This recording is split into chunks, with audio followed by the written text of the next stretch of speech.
the world, NATO, they were so enraptured with that Ukraine war, right? Everything about Ukraine, not a NATO member. Russia, not a NATO member. No more Warsaw Pact.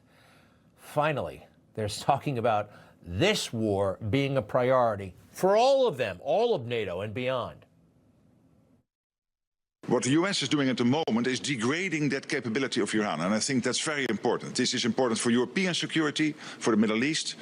It is vital for Israel itself. A nuclear Iran would potentially have been a direct threat to the future of Israel, but again, to the whole Middle East and to Europe.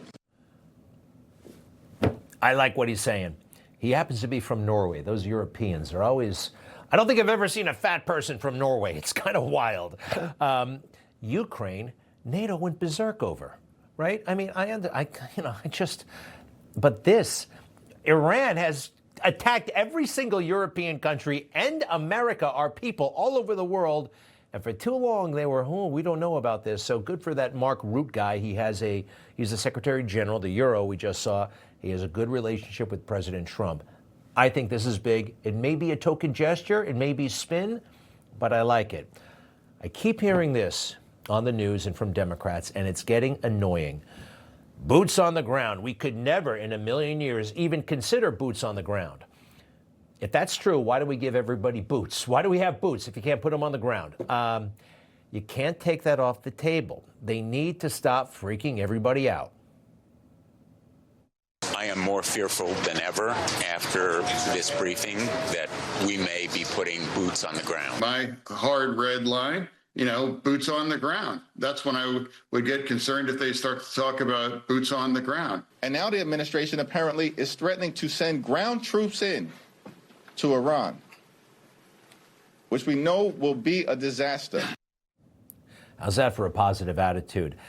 I think it's unlikely that boots on the ground will happen, boots on the ground, that will send men and women in on foot, all right? Maybe we will, maybe we won't. I don't think President Trump is looking for a big war, maybe a small operation, who knows, okay?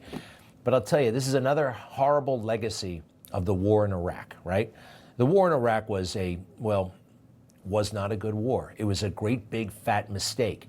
And one of the many legacies of that war is to make America, not just reluctant to send in troops, right? I mean, you need a little bit of reluctance, but almost like, it can never happen again. Oh my gosh. And that is a legacy of the Iraq war. And of course, politicians overreacting. So many of them supported this. It became a political liability. And now they will never stick their neck out. They'll never take that risk. And sometimes you have to. Information. Truth is freedom. Is Newsmax. It's real news for real people.